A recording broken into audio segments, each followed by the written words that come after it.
We'll get started this evening as soon as you guys are all quiet. We'll see. There you go.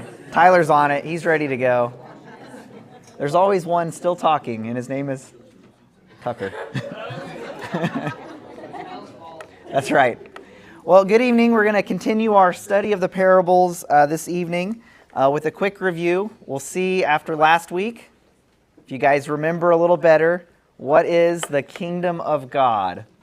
Who can tell me besides Mel? Not Mel. What was that? That's loud enough. The reign of God. That's right. The reign, the rule of God, oftentimes thought about as God ruling in our hearts. Jesus, when he comes, he says, the kingdom of heaven is at hand, almost within reach. The kingdom of heaven is in your midst. Today, of course, we see God's rule being lived out through us.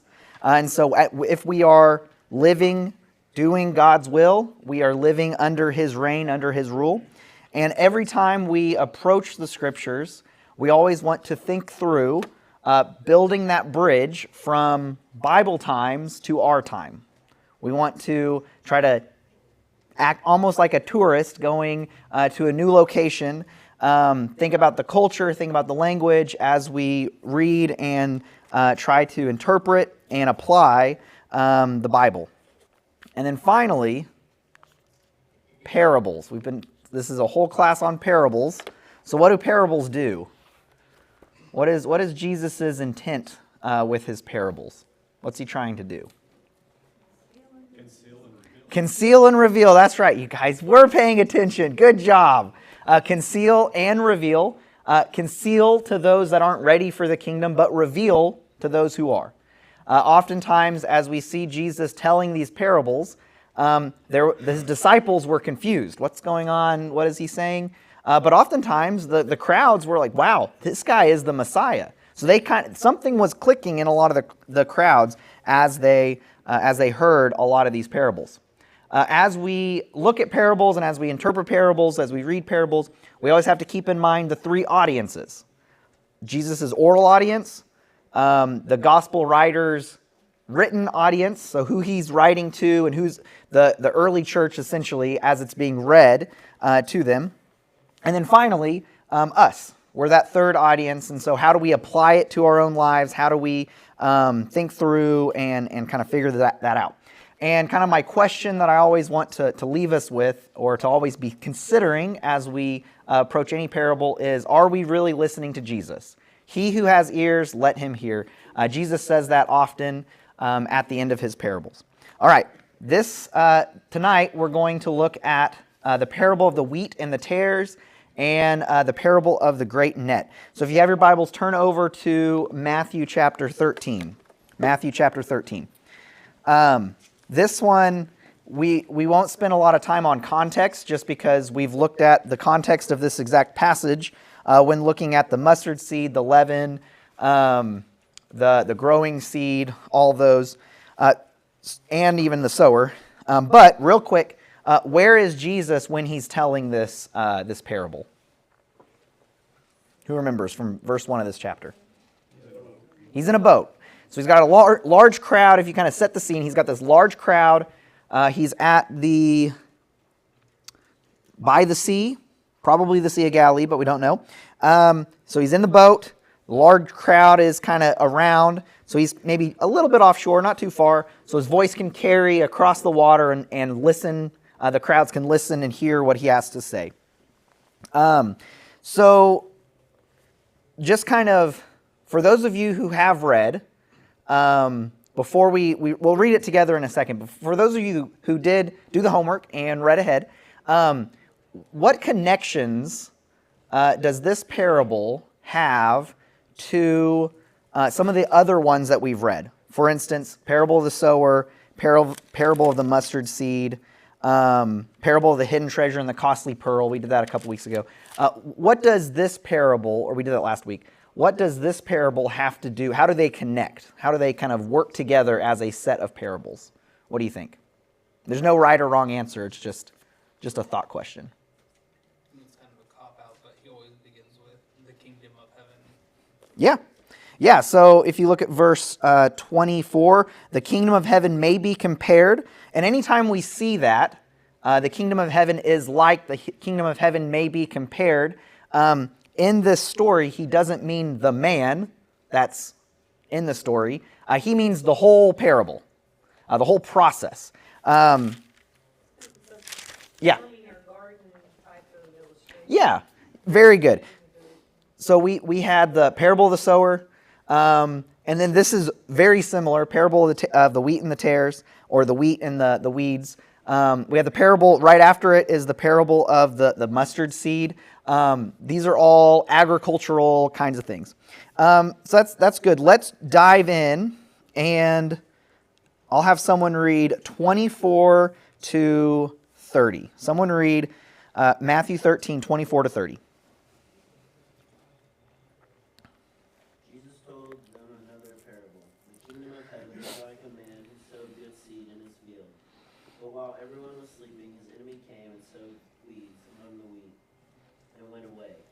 When the weeds sprouted and formed heads, then the weeds also appeared. The owner's servants came to him and said, "Sir, didn't you sow good seed in your field? Where did the weeds come from?" "An enemy did this," he replied. The servants asked him, "Do you want us to go and pull them up?" "No," he answered, "because while you are pulling the weeds up, you may uproot the wheat with them. Let both grow together until the harvest. At that time, I will tell the harvesters, first collect the weeds and tie them in bundles to be burned, then gather the wheat and bring it into my barn." Thanks, Chad. So, a little cultural information to begin. This word, tares, weeds, some might even say darnel or darnel. It is a type of weed from the Mediterranean that looks a lot like wheat. So from when it's early stages, it would look very similar to the wheat. But what's different is as it would grow into almost this false plant that as you open it, it would just kind of disintegrate and there wouldn't be any kind of grain to it, so you wouldn't be able to eat anything. So just kind of keeping that in mind. So this will be similar to when we get to the sheep and the goats. Sheep and goats in the Mediterranean, they're very similar. The wheat and the tares they kind of have the appearance of a very similar looking plant. So from this parable, what are the main characters, objects, and plot elements? Who can tell me?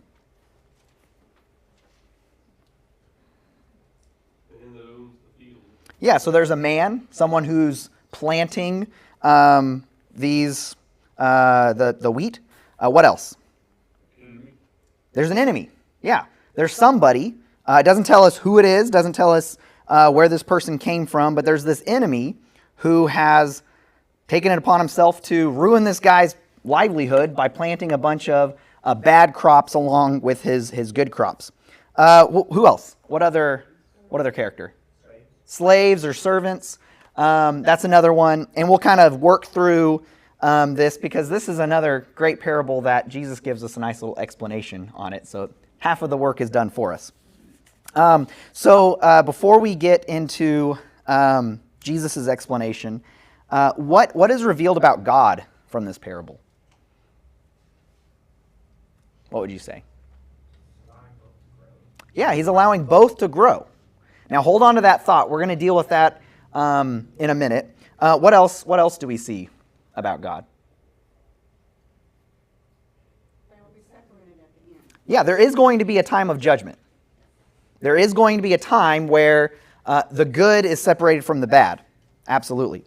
So let's go ahead. That's a good place to kind of pause our interpreting of this passage. And let's jump down to verse 36. And someone read 36 to 43. He left the crowds and went into the house. And his disciples came to him and said, "Explain to us the parable of the tares in the field." He said, "The ones who sow the good seed is the Son of Man. And the field is the world. And as for the good seed, these are the sons of the kingdom. And the tares are the sons of the evil one. The enemy who sowed them is the devil, and the harvest is the end of the age, and the reapers are angels. So just as the tares are gathered up and burned with fire, so shall it be at the end of the age. The Son of Man will send forth his angels, and they will gather out of his kingdom all stumbling blocks and those who commit lawlessness, and will throw them into the furnace of fire. In that place there will be weeping and gnashing of teeth. Then the righteous will shine forth in the sun in the kingdom of the Father. He who has ears, let him hear. Very good. So Jesus explains it all for us, makes it really easy. Okay, we think. So, the field is what? What does he say the field is? The world, right? Okay, that's pretty easy to think about. Field is the world. The good seed, those are the sons of the kingdom.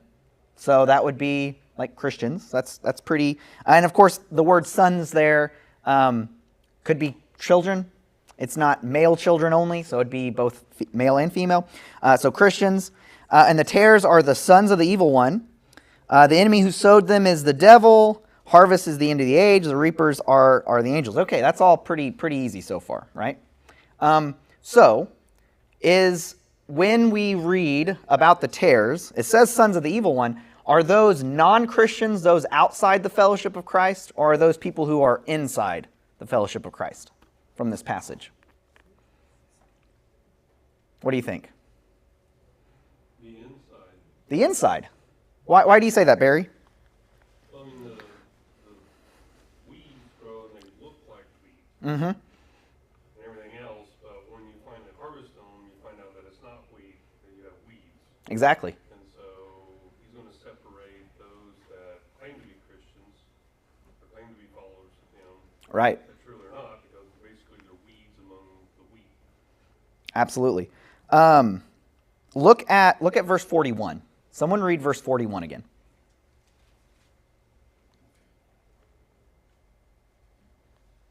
The Son of Man will send forth his angels, and they will gather out of his kingdom all stumbling blocks and those who commit lawlessness. So when he says the field is the world, sometimes we have the concept of the world being what's out there, right? It's what's out there. It's not what's in here. This is the kingdom. That's the world, right? But in this parable, it's interesting because he's taking out of his kingdom all the stumbling blocks and those who commit lawlessness. So it sounds like Jesus' interpretation is he's kind of conflating the world and the kingdom together. So how do we reconcile that? How is the world, what's out there, how is that part of God's kingdom? What do you think? What does that mean? What is the kingdom? God's reign, right? So I'll pull a page out of Mel's book. We'll go back to Genesis, right? You go back to Genesis, and what does God tell? What does God commission the man and the woman in Genesis 1, and then Adam and Eve in Genesis 2? They say two different things, but it's the same idea. He says, you're going to rule and have dominion over my creation, right? You're going to, and then in Genesis 2, you're going to work the garden and keep it. So the expectation is humanity is supposed to be doing God's will in God's world, right? And of course, what happens? They mess up. That's broken. But the idea of the kingdom of God, the idea that God's reign, it goes beyond just the church. God's reign is supposed to go over the entire world. It's not just supposed to stay in these walls. It's supposed to go everywhere. And so Jesus, he's kind of conflating those two ideas of the world and the kingdom as being the same. That God, he's trying to rule over his entire creation through us, right? Through his church. But, and this is the thing that's kind of scary, is like Barry's saying, the weeds and the wheat, they look very similar. They look like they might be the same plant. But one, how does he describe it in verse 41? A stumbling block, those who commit lawlessness. And what's going to happen to those people? They're going to be thrown in the fiery furnace. Now, this is a image that Jesus' original audience would have been very, very familiar with. This idea of judgment through fire. Malachi 4:1, for behold, the day is coming, burning like a furnace, and all the arrogant and every evildoer will be chaff. That's the kind of the part of the wheat that you don't eat. You take away from the grain, and that day, and the day that is coming will set them ablaze. That's a terrifying image. Those who aren't living the way Christ wants them to live. Now, going back over to Tyler's point, why does God allow the weeds and the wheat to grow simultaneously?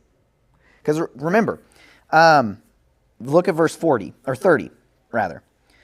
Jesus says, allow both to grow together until the harvest. Until the harvest. Why do you think God is allowing both good and evil to coexist in the world? Or good and evil even to coexist in his kingdom? Why do you think?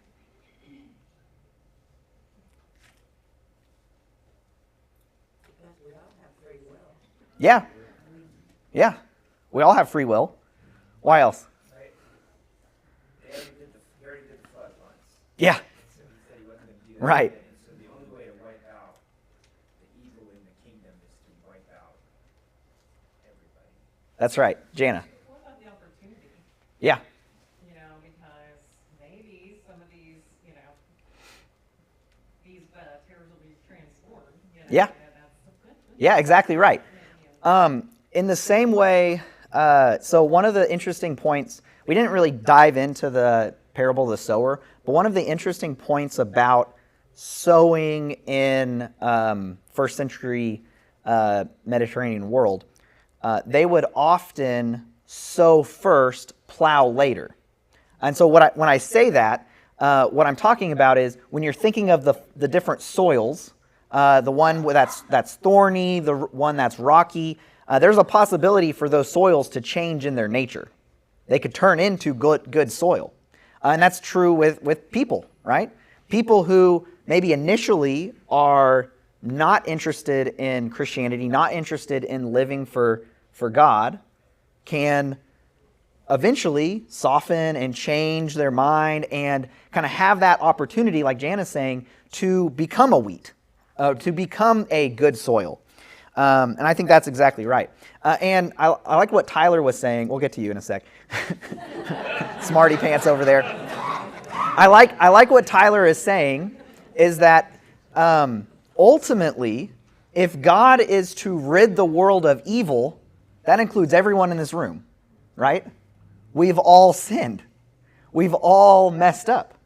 If God was just going to zap everybody or bring another flood because everybody is committing sin in this way or another, he would be getting everybody. Oftentimes, when we read these types of passages, we look at them and think, well, I'm a wheat. I'm part of the wheat. I'm not part of the tare. I'm not a tare. I'm not a weed. I'm not one of those. I'm the good soil. But we have just as much sin in our life as those that oftentimes we judge as being very far from God, just in a different way. And again, it's this idea that we're all kind of that blind beggar that needs food. We just happen to figure out where that food is, and that's with Jesus. Mel.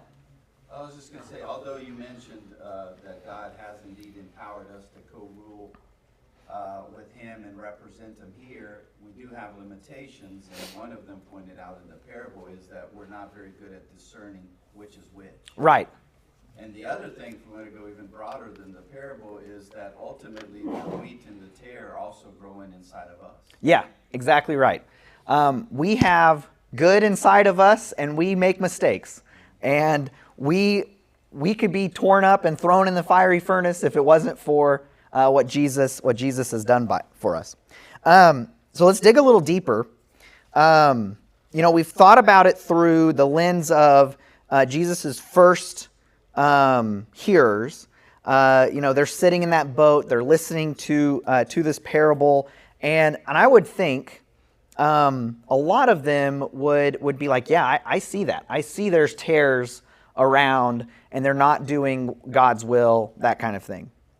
But then fast forward about 40 years or so, when Matthew is sitting down, penning this gospel, sending it out to different churches, because I would assume that as they make copies of the gospels, those are being disseminated among Christian communities throughout the Mediterranean world, with Matthew probably being focused towards Jewish Christians. So how does this parable encourage perseverance when it seems like the world is being unfair, or it seems like there's all of this persecution that's coming onto Christian communities? What's the what kind of hope do we find in this parable? There's a harvest. Yeah, judgment is coming. Those who deserve to be punished, they will be punished, right? What else? Yeah, Patrick? My first job was on a farm, and oftentimes I was told by my employer that, these plants are so small that if you pull up the weed, you're going to pull up the Yep. actual plant too. But sometimes as we got too busy to deal with those weeds, harvest would come around and those weeds were still there. Sometimes the plants that had weeds growing around them, those plants had to compete with the weeds. Right. And they ended up being stronger and producing better fruits than the ones that had no weeds around them. And actually the ones that were around, like let's say it was carrots, the ones that had nothing but carrots around them, the carrots weren't able to grow because they got crowded out by the other carrots. But the ones that Right.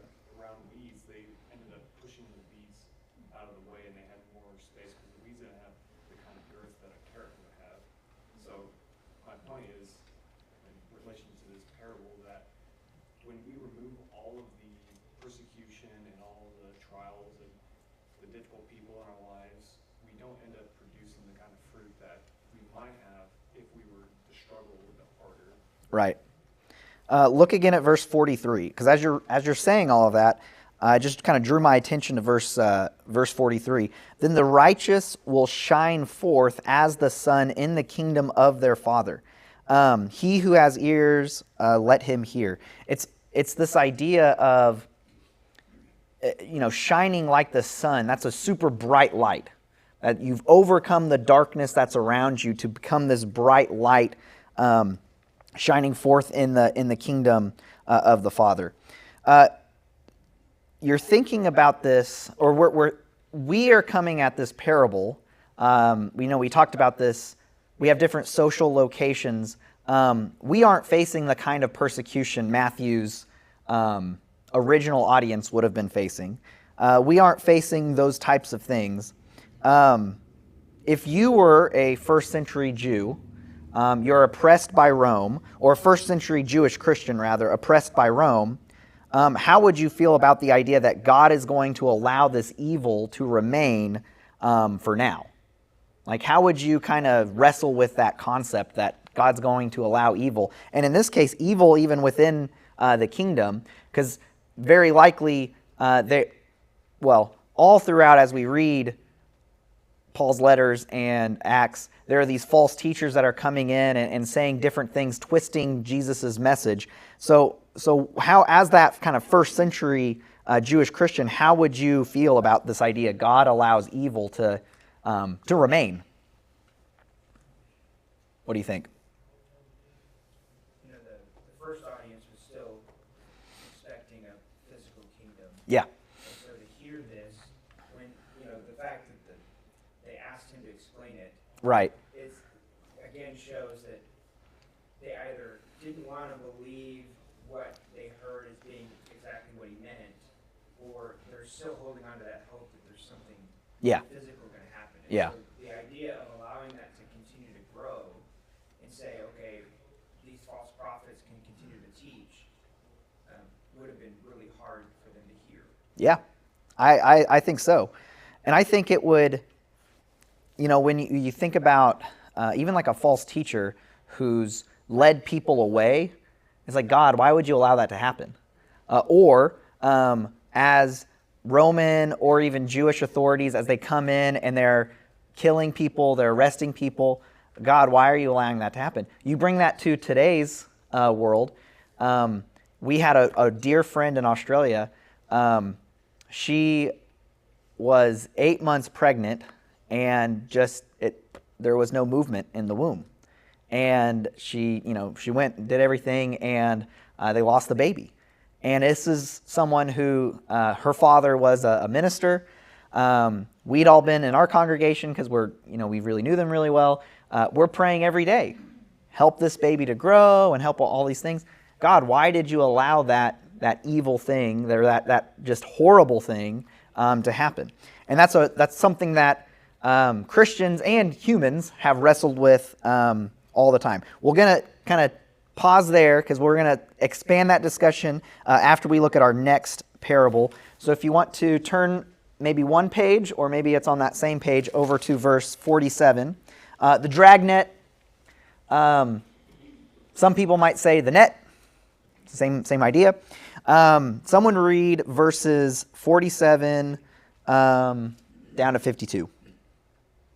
Again, the kingdom of heaven is like a dragnet that was cast into the sea and gathered some of every kind, which when it is full, they drew it to shore, and they sat down and gathered the good into vessels, but threw the bad away. So it will be at the end of the age. The angels will come forth, separate the wicked from among the just, and cast them into the furnace of fire. There will be wailing and gnashing of teeth. Jesus said to them, "Have you understood all these things?" And they said to him, "Yes, Lord."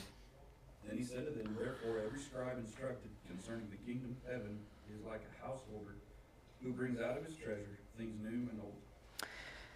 Verse 51 again. "Have you understood all these things?" And they said to him, "Yes." Not so sure. Maybe they did, maybe they did not. But this is a very similar parable to the one we just read. This is a little shorter, essentially his version of kind of that same message. But we're going to go through those same observations of the text that we have been practicing. So what are the main characters, objects, plot elements in this parable? You have the net that's being thrown out and collecting all sorts of fish. What else? The fishermen. Absolutely. The fish themselves, right? That would be another one.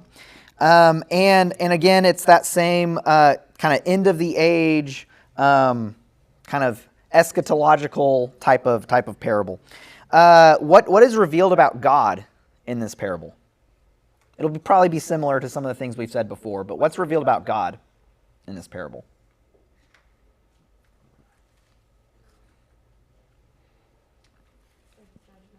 Yeah, there's judgment. God's going to judge. This one doesn't have that description of the fish being together, that kind of thing. But there is a judgment.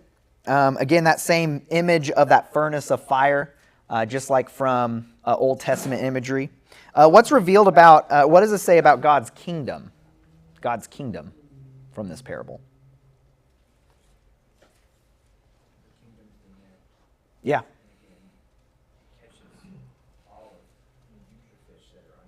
Yeah. There's all kinds. Yeah, all kinds. So that kind of leads to the next observation I want to make. When we're again, this is the Jewish context. There are clean and unclean fish, just like there's clean and unclean animals and food and all those kinds of things. So when we think about this idea of the net is catching all kinds of fish, I think Jesus is kind of winking at the camera a little bit to say, hey, Gentiles are going to be brought into this net as well. The last passage didn't really deal with Jew-Gentile as much, but this one seems to indicate that, because, again, only clean fish the Jews are supposed to be eating. And so this would have challenged some Jewish ideas of who belongs in the kingdom. This idea that it's just catching every fish imaginable. Now they might think that the bad fish are the unclean fish, but of course that's not how it goes. But what does, as we think about this idea of figuring out which fish are good and which fish are bad, whose job is that? It's God's, right? How sometimes I think, again, we look at it as we judge people as wheat versus weed. We judge people as a good fish versus a bad fish, which, if you're thinking about this net being thrown out, it wouldn't just be fish that they're getting. Old boots or whatever's out there in the lake, right? That's going to be pulled in too. So there's going to be some trash or rubbish that's being pulled in. But oftentimes, we might elevate our role in trying to distinguish what's good and what's bad. And so one more Old Testament passage before we move on to the next idea. Joel 2, 1-2. Blow a trumpet in Zion and sound an alarm on my holy mountain. Let all the inhabitants of the land tremble, for the day of the Lord is coming. Surely it is near, a day of darkness and gloom, a day of clouds and thick darkness. This is just one passage. There are many that deal with this concept of the day of the Lord, this final judgment. So again, trying to put ourselves in that kind of mindset of a first century oppressed Jewish person or Jewish Christian who Rome has been oppressing them. Before Rome, it was the Greeks. Before the Greeks, it was the Persians. Before the Persians, it was the Babylonians. 400 plus years, 500, 600 years of oppression. And you hear day of the Lord, there's going to be judgment. You're like, that's exciting, right? I'm pumped for that because the bad guys are going to get what's due them. They're going to get their comeuppance, right? But both of these parables talk about God waiting for final judgment to remove evil. So this is a bigger discussion question, but what should the church's role be when addressing evil in the world today? What's our job when it's coming to addressing evil? Do we just let it sit back and let it grow? What's the actual role of the church for this? What do you think? Kind of the idea earlier, shining forth. Yeah, being an example, showing people the way to live, the way to do God's will in the world. Absolutely. What else? Never going to win anybody over by hating them. Yeah. Called to love our neighbor. Absolutely. Absolutely. What else?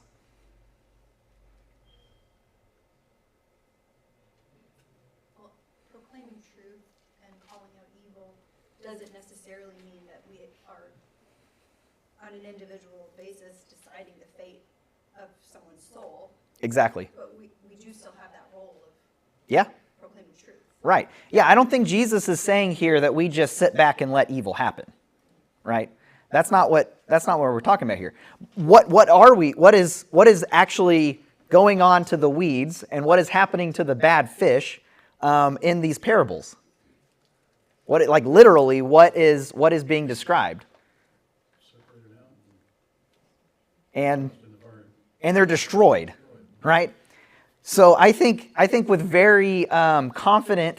You're going to say something? I was just going to say, what's different about this one to me is the fish are innocent. They're not good or bad. Right. They have no play in whether they're going to be destroyed or not. It's different than the other parable. Well, it does describe that there are good fish and bad fish that they're throwing away. But I think, one of the things that the person or the people, the reapers in the first parable, he doesn't describe it, or he doesn't line it out like he does in the second parable. The reapers are the angels, right? They're they're dividing up the weeds and the wheat, and then they're destroying some. So I think of all of the things of, how do Christians confront evil in the world, I would say not with violence, right? I think that's a pretty obvious and easy thing for us to agree on. Like, how do we interact with evil people? We don't kill them, right? It's not through violence. Patrick? Well, kind of like what I said earlier about either the weeds will crowd out the good plants, or the good plants will crowd out the bad plants. Mm-hmm. So not by violence, but just by being strong ourselves, knowing the truth, proclaiming it, being, I guess, the bigger presence out there. Because it's very easy for the loud people in the room to kind of drown out Yeah. the truth. So we need to not be silent and Yeah. remind them that, no, there's actually way more of us, and we need to remain, I guess, otherwise the weeds. And I think that the way we approach confronting evil, the way we approach confronting injustice, the way we approach confronting sin is what way? The way of Jesus, right? Jesus confronted the sin of powerful people right to their faces. The Pharisees, the temple authorities, he's kind of confronting them a little more forcefully. But again, non-violently. He's not pulling out swords and they're not fighting the Pharisees. He's using words to say, hey, you guys aren't doing what God's will is. But then how does Jesus interact with sinners, those who aren't living the way God wants them to live, but are the ones that are on the fringes of society? What is he doing with them? He has compassion on them. He's eating with them. He's trying to bring them along. Think about the woman caught in adultery, right? They bring her out. Now, again, they're supposed to stone both her and the man. It's not just her, but somehow he got away, I guess. Somehow, who knows? He got away. She didn't. So she's out here, and they're like, hey, are we supposed to stone her? Because that's what the law says. They're trying to trap Jesus. And what is Jesus' reply to them? Whoever doesn't have sin, you be the ones to cast the stones. And what happens? What happens to that crowd? Who does it start with? The older ones. Good, you guys got your Bible knowledge down. Good job. They start with the older ones. Because I would think an older person could reflect on a very long life and be like, with the wisdom of saying, man, I've done some things, right? The younger people perhaps had a little hubris to say, no, I'm pretty good. I haven't sinned where I could maybe pick up a stone, and then you start to think through your own life and, oh, maybe I can't either. And then finally, what does Jesus say to that woman? Go and sin no more. Exactly right. Go and sin no more. So Jesus, he has this amazing way of balancing grace for those that have a lot of things going against them, right? You think about the women who caught in adultery. You think about some of his own followers that are prostitutes.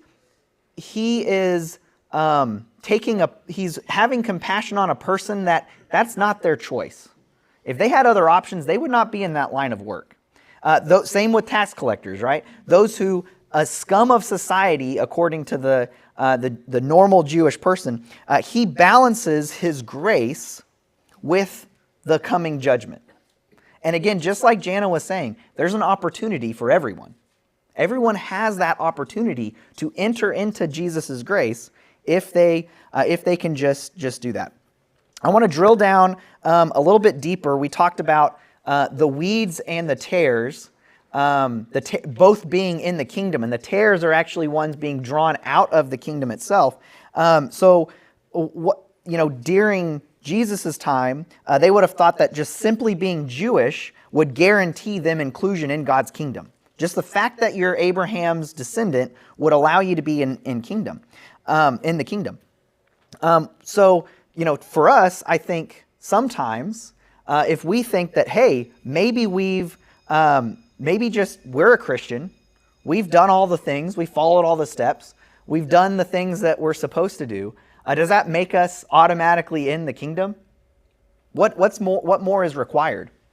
How do we actually be a part of the kingdom? How do we actually prove ourselves to be wheat or to be the good fish? Obedience? Absolutely. The Bible talks about laying aside the old self and putting on the new. Absolutely. Don't be conformed, but be transformed. Yeah, being transformed. Does that mean we're going to be perfect? Well, no. Absolutely not. One of the ways that the word faith, that Greek word faith in the Bible, It could other be translated as faithfulness, fidelity, allegiance. We have aligned ourselves with Jesus. We are trying to be faithful to Jesus. Does that mean we're going to be perfect in everything that we do? Of course not. But we're living in a way that conforms to Jesus' model of living. These parables should kind of force us to ask ourselves, am I truly following Jesus? Does my life conform to the life that's laid out for us in God's Word? Am I doing the things that Jesus did? Am I treating people the way Jesus treated people? Am I spending my time the way Jesus would spend time if he were me? What are my priorities? Am I seeking the kingdom first, right? Jesus says, seek first the kingdom, and all these things will be added to you. Throughout the Sermon on the Mount, we see great examples of what it looks like to live in God's kingdom. I promised last week we would be done before the bell, so we're going to be done. We're going to conclude with 3 verses that I think help us think through kind of that Christian response to evil, or to injustice, or to pain, or to suffering, or to all of those kinds of things. And which one of the things that if you don't get anything else out of the parable of the wheat and the tares, the one thing I want you to get is who actually sowed the bad seed. It was not God, right? So when you come to this problem of evil, you come to this problem of sin, of injustice, of pain and suffering, God's not the one bringing it. God's not the one bringing evil into the world. It's Satan. So first off, Isaiah 55, 8-9. For my thoughts are not your thoughts, nor are my ways, or your ways my ways, declares the Lord. For as the heavens are higher than the earth, so are my ways higher than your ways, and my thoughts higher than your thoughts. When Job is crying out to God, why are you doing these? Why did these things happen to him? God doesn't explain why. God never says, this is why this happened to you, Job. He just said, look at what I've done in comparison to you, right? We don't know why bad things happen to good people. We don't know why we turn on the news and we see all these evil things that is happening around the world. We can't explain that, but we know where it comes from. It doesn't come from God. It comes from the evil one. I don't know why my slides are doing that, but Matthew 5:44. But I say to you, love your enemies and pray for those who persecute you. We don't confront evil with evil. We confront evil with good. We don't fight our enemies. We don't try to kill our enemies. That was what the first century Jews wanted to do. They wanted Jesus to hop on a war horse, march down to Rome, and overthrow Caesar and install himself as king of the world. Jesus had a very different definition of what king of the world was going to be. And finally, Ephesians 6:12, for our struggle is not with flesh and blood, but against the rulers, against the powers, against the world forces of the darkness, against the spiritual forces of wickedness in the heavenly places. Our enemies are not other people. And you can fill in the blank, whatever that person that is opposing Christianity is. That person is not our enemy. That person is a soul that Jesus wants to bring back to him, that Jesus wants to live for him. And so that's the bell. We'll go to our homework, and I was basically done by the bell. If you want to take a picture, go ahead and do that. We'll be looking at the parable of the 2 sons and the parable of the vineyard, I believe. I think that's what I put down. We'll see you all next week.